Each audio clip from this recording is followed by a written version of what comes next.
सकता है पहले ही या बाद में कमीशन कट कर लेता है, जिसे हम लोग ब्रोकरेज कहते हैं। प्री ट्रेड लगाने से पहले फिक्स होता है वो, ट्रेड लगते ही वो बाद में कट जाता है।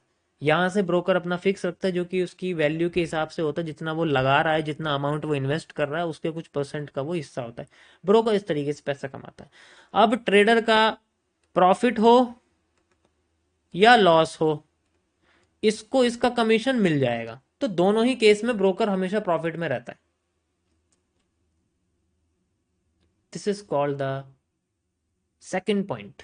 ये मेरी नज़र में सेकंड लार्जेस्ट इनकम सोर्स है फाइनेंशियल मार्केट की दुनिया, जिस लेवल तक पहुंचना इतना आसान नहीं है। You need a very very very high level of connections with the officials, high level of licences. India में करना पॉसिबल नहीं है, क्योंकि इतनी ज़्यादा रेगुलेशंस हैं। इंडिया गवर्नमेंट चाहती नहीं है कि कुछ काम करे, पैसे वैसे बनाए लोग, वो चाहते ही नहीं है कि कुछ भी ऐसा काम करें। इसीलिए कुछ कुछ ही ब्रोकर हैं जिनकी मोनोपोली चलती है, जिनका अपना काम चलता है, वही करते हैं। और बहुत मोटा अमाउंट में सरकार को पैसा देना पड़ता है, इसके बाद जाके ही वो टिक रहे।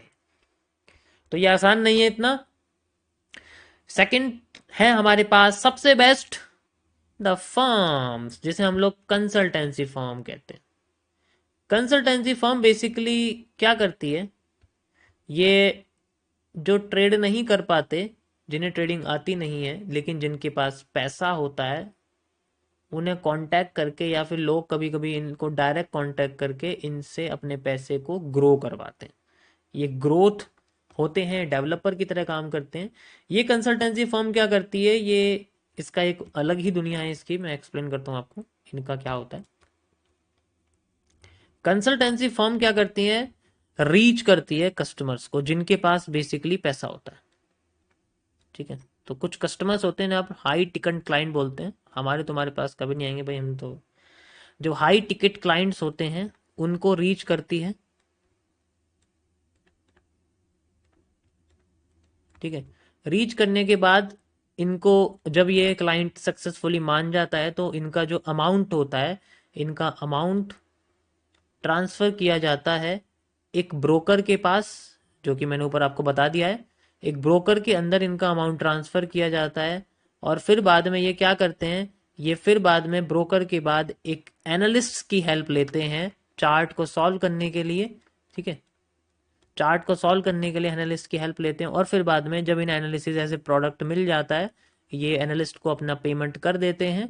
ठीक है, एनालिस्ट को अपना पेमेंट मिल जाता है, एनालिस्ट यहाँ से चला जाता है अपना एनालिसिस देने के बाद, और फिर कंसल्टेंसी फर्म ब्रोकर में ट्रेड लगा के उन्हें प्रॉफिट वगैरह दोबारा से क्लाइंट्स को देती रहती है, और उसी पैसे से नेक्स्ट वो अपना कमीशन भी निकालती है, जैसे 5%, 10% है, 20% है, जैसे भी होता है उनका अपना हिस्सा होता है।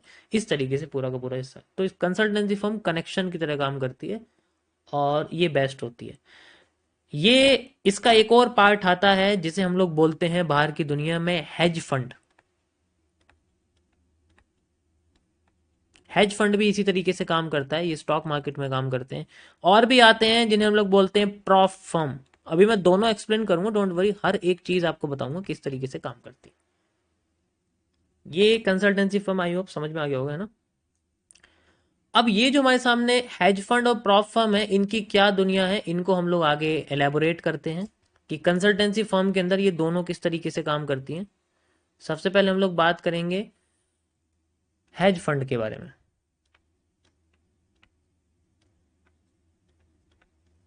Hedge funds, hedge funds basically सबसे ज़्यादा प्रॉफिटेबल्स होते हैं, क्योंकि इनके पास दुनिया के बेस्ट एनालिस्ट होते हैं, one of the best analyst होते हैं, बहुत एक्यूरेट काम करते हैं, इसीलिए इनका प्रॉफिट भी बहुत अच्छा खासा आता है। और हेज फंड्स ऐसे किसी के भी पैसे मैनेज नहीं करते।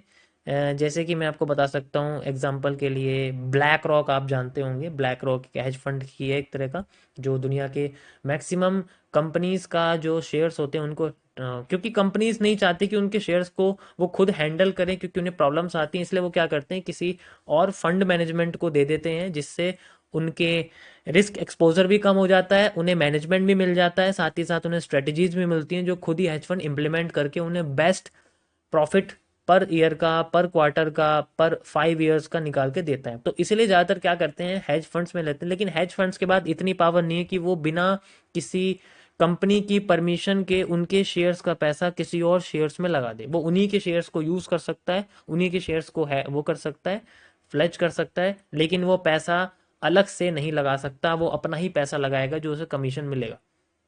तो इसलिए जस्ट लाइक ब्लैक रॉक है, ये सब है, ये बेसिकली मैनेजमेंट्स होते हैं।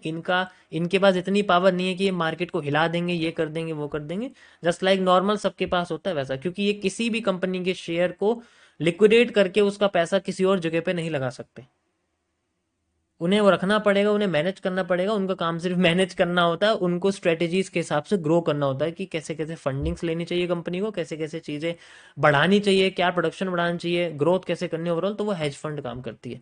हिस्ट्री कहती है, हिस्टोरिकल डेटा ये कहता है कि जो कंपनीज हेज फंड्स के साथ अपने शेयर्स को मैनेज करवाती हैं वो कभी भी बैंकरप्ट नहीं होती हैं।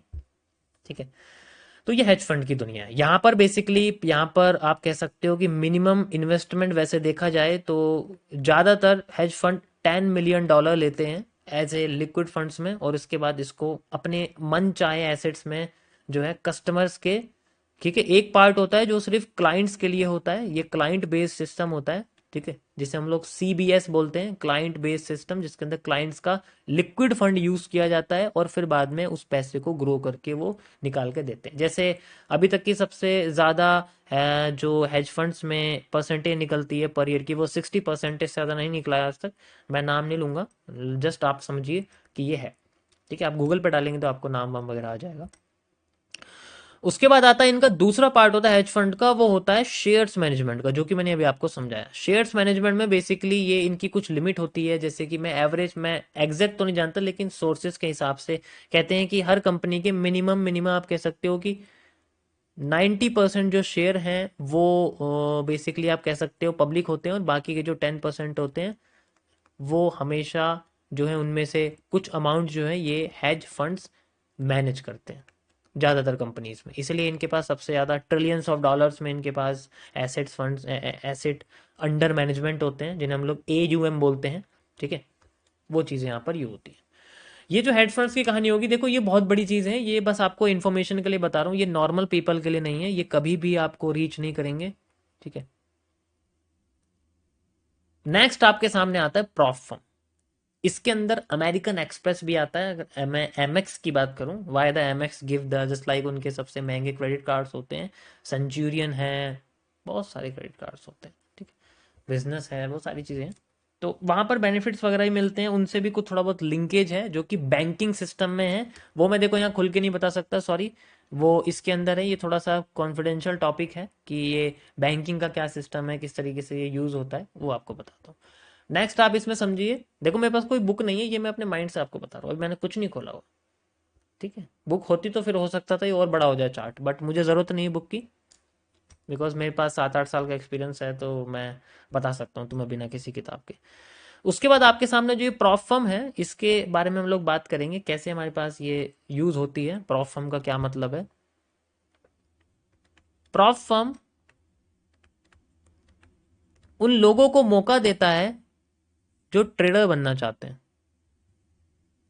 उन लोगों को मौका देता है जो अपना पैसा हेज फंड की तरह इन्वेस्ट करना चाहते हैं, लेकिन हेज फंड वाले पैसा लेते नहीं है इतने अमाउंट से नीचे। तो 10 मिलियन से नीचे जो अमाउंट होता है वो बेसिकली प्रॉप फर्म इन्वेस्टर से लेते हैं। ठीक है, less than $10 million जो हेज फंड्स होते हैं, ठीक है, वो नहीं ले पाते हैं, तो प्रॉप फर्म लेते हैं। ये इन्वेस्टर प्रोग्राम होता है, या इन्वेस्टर्स से लिए जाते हैं। जैसे कि अगर मेरे पास पैसा है तो मैं यहाँ पर इन्वेस्टर्स को, प्रॉप फर्म को दूंगा, ये पैसा आगे $10 मिलियन एक चैलेंज के जरिए बाकी के नॉर्मल जनता को दिया जाता है। चैलेंज के जरिए, चैलेंज एक फीस रिलेटेड होता है, इसके अंदर फीस रखी जाती है, उस फीस को पे करने के बाद एक डेमो अकाउंट दिया जाता है, जिसमें एक नॉर्मल सा ट्रेडर ट्रेड करके उस चैलेंज को पास करके वो अमाउंट ले सकता है। और ये अमाउंट इन्हीं लोगों का होता है, और ये इसमें से जो भी ट्रेड करता है, जो भी ट्रेडर ट्रेड करता है, जस्ट लाइक मैं आपको एग्जांपल बताता हूँ, इसे हम लोग बोलते हैं फंडेड प्रोग्राम, फंडेड फर्म इनको बोला जाता है। ये फंड करती है, चैलेंज से ट्रेडर फंड हो जाता है, अगर वो चैलेंज को सक्सेसफुली पास कर लेता है तो वो फंड हो जाता है। जैसे एग्जांपल के लिए मैं आपसे बोलता हूँ कि यहाँ पर मैंने 100 के डॉलर्स का जो है मैंने अकाउंट लिया है, जो कि मुझे करीब पड़ा है, आप कह सकते हो $900 में। मैंने $900 लगा के 100 के डॉलर का अमाउंट लिया है और मैंने इसको पास कर लिया, तो मेरे पास जो अमाउंट है अब मेरा इतना हो जाएगा। अब जब भी मैं इसमें प्रॉफिट करूंगा तो प्रॉफिट का जो कुछ हिस्सा होगा उसमें से हो सकता है 80% मुझे मिले और बाकी का जो 20% है वो प्रॉफ फर्म के पास चला जाता है। अब इस 20% में से जितने परसेंटेज इन्वेस्टर के साथ सेट किए जाते हैं वो पैसा प्रॉफ फर्म वापस इन्वेस्टर को एज ए प्रॉफिट इंटरेस्ट के नाम पर वापस दे देती है। ऐसे इन्वेस्टर का पैसा बनता है, ऐसे प्रॉफ फर्म का पैसा बनता है। जस्ट लाइक इनको 5% मिलता है, इनको 5% मिलता है, तो इसका हर बार 5% इसको इंक्रीज होता रहता है जैसे जैसे प्रॉफिट बनता रहता है। हो सकता है और भी ज्यादा, बहुत ज्यादा ज्यादा होते हैं। तो इस तरीके से प्रॉफर्म हेल्प करती है नॉर्मल ट्रेडर्स की, ताकि उनके छोटे अमाउंट को वो बड़े अमाउंट से ट्रेड कर पाए। ठीक है, लेकिन इसका चैलेंज पास करना थोड़ा सा मुश्किल होता है। वैसे तो देखो मैं जानता नहीं हूँ, लेकिन मैं कुछ आपको प्रॉप फर्म रिकमेंड कर सकता हूँ, आप यूज़ कर सकते हैं, लेकिन अभी फ़िलहाल के लिए तो नहीं। कभी फ्यूचर में अगर मैं आपको प्रॉप फर्म से रिलेटेड बताऊँ, क्योंकि मेरा फील्ड ट्रेडिंग नहीं है, तो मैं फाइनेंस से ज़्यादा आपको बता नहीं सकता। बट यू कैन सी $900 से देखो 100 के का अकाउंट मिल गया, ये एवरेज नंबर है, करीब करीब इतना ही होता है। तो ये सारी दुनिया हमारी जो है अपॉर्चुनिटीज से भरी हुई है। अब डिपेंड करता है हम अपॉर्चुनिटीज कौन सी यूज कर रहे हैं। फिर बाद में हमें यहाँ पर पता लगेगा कि जिस अपॉर्चुनिटीज में सबसे ज्यादा पैसा है वो अपॉर्चुनिटीज शुरुआती टाइम में बहुत समय लेती है, लेकिन बाद में लाइफ बहुत स्मूथ कर देती है। जैसे मैं एक ब्रोकर को बनाता हूँ तो मुझे पता नहीं किस किस जगह पे चक्कर काटने पड़ेंगे, किस किस संस्थाओं में घूमना पड़ेगा, किस किस गवर्नमेंट ऑफिसेज में घूमना पड़ेगा, हर कंट्रीज में जाके लाइसेंस लेना पड़ेगा जिस कंट्री में मैं जाना चाहता हूँ। तो मुझे थोड़ी प्रॉब्लम शुरुआत में हो सकती है, लेकिन बाद में अगर वो ब्रोकर एकदम से बूम कर गया, मैंने उसे अच्छा बनाया, उसका कमीशन अच्छा करा, तो यू कैन सी कि फिर तो वो $1 बिलियन का बिजनेस होता है, बहुत बड़ा बिजनेस बनता है, क्योंकि इतना आसान नहीं है इसको बनाना, इन्वेस्टमेंट भी चाहिए होती है इसके लिए। तो उसके बाद कंसल्टेंसी फर्म्स है, ये भी उसी तरीके से। तो ये जितनी बड़ी बड़ी चीजें हैं इनमें काम भी बड़े बड़े शुरुआत में करने पड़ते हैं, लेकिन बाद में इनमें पैसा बहुत ही बड़े अमाउंट पे बनता है। ओके, तो मैं देखो मैं पर्सनली ये बोलूंगा कि ट्रेडर एक बहुत छोटी सी चीज है, ये कुछ भी नहीं है इन लोगों के सामने। So just go from the analyst side, just just like मैं एनालिस्ट हूँ, आप एनालिस्ट की साइड से जा सकते हैं और कोशिश करो इन जैसों की तरह बनने की। ठीक है, पैसा इनमें ही है सबसे ज्यादा, इनमें कुछ नहीं है। ये 5-10 लाख दिन का प्रॉफिट आपको दिखा रहे हैं, it's just nothing from them. यहाँ मिनटों में इतना कमीशन बनता है ब्रोकर्स का, कंसल्टेंसी फर्म का। और एक कंसल्टेंसी फर्म चलाना इतना आसान भी नहीं होता, मेहनत चाहिए हर चीज में। बट यू नो नॉलेज हर चीज की होनी चाहिए, ताकि मैं उसके अलावा भी और भी बहुत सारी चीजें यूज कर सकूं। AUM सबसे इंपॉर्टेंट है, एसेट अंडर मैनेजमेंट, जो कि ये लोग करते हैं। लाइसेंस चाहिए होता है, वो चाहिए होता है, वो चाहिए। कनेक्शन अगर क्रिएट कर दिए जाए तो प्रॉफर्म जैसी भी चीजें जो है ग्रो कर जाती हैं। आप खुद देख सकते हैं, यहाँ पर इन्वेस्टर का पैसा है, ट्रेडर अपना पैसा नहीं लगा रहा ज्यादा, वो अपने छोटा पैसा लेके बड़ा अमाउंट यहाँ पर गैदर करने की कोशिश कर रहा है, इस तरीके से। अब समस्या ये है कि हेज फंड है, प्रॉप फर्म है, ब्रोकर है, कंसल्टेंसी फर्म है, फिनफ्लुएंसर है, इन सब ने अगर किसी ने भी घपलेबाजी करने की कोशिश करी, तब आता है हमारा सबसे लास्ट ओपिनियन, जिसे हम लोग बोलते हैं the red zone, crime investigation. आप क्राइम इन्वेस्टिगेटर भी बन सकते हैं अगर आपको क्राइम की दुनिया से, फाइनेंस की, फाइनेंशियल क्राइम जिसे हम लोग बोलते हैं, ठीक है, फाइनेंशियल क्राइम जिसे हम लोग स्कैम बोला जाता है, फाइनेंस की दुनिया में जो चोरी होती है उसे स्कैम बोला जाता है। तो आप स्कैम पकड़ने वाले एक इन्वेस्टिगेटर भी बन सकते हैं। ठीक है, देखो मैं ये सब चीजें इसलिए आराम से बता रहा हूँ क्योंकि भाई मैं तो कोई स्कैम करता नहीं हूँ। आई एम जस्ट एजुकेटिंग, मैं कोई लाइव ट्रेड नहीं देता, मैं कोई लाइव सिग्नल नहीं देता, तो मुझे तो कोई प्रॉब्लम नहीं है। हाँ, ये चीजें आपको वो नहीं बताएंगे जो खुद गलत कर रहे हैं, क्योंकि उन्हें भी पता है कि हमारे पास पैसा इसी तरीके से सबसे ज्यादा है, तो वो तो नहीं बताएंगे आपको। But I will tell you, this is also a best way. यहाँ आपको वैल्यू बहुत मिलेगी, पैसा कह सकता हूँ थोड़ा सा कम हो, लेकिन वैल्यू बहुत मिलती है। और फिर गवर्नमेंट बॉडी है तो भाई, आजकल तो गमलों में से नोट निकल रहे हैं, तो क्या बोले अब। So this is your financial markets jungle, जिनमें से मैंने आपको इसके बारे में बताया। बैंकिंग, हाउसिंग और ऑयल मार्केट के बारे में आपको नहीं बता सकता, क्योंकि वो हमारे आपके MMC के अंदर नहीं आते हैं। Got it. तो ये था गाइस आपका आज का फाइनेंशियल मार्केट का टॉपिक। आई होप आप लोगों को समझ में आया होगा। नेक्स्ट हम आगे की बात करेंगे, शुरू करते हैं हम लोग कल से कि सीसीपीस कैसे होते हैं और भी सारे फिजिक्स के बारे में।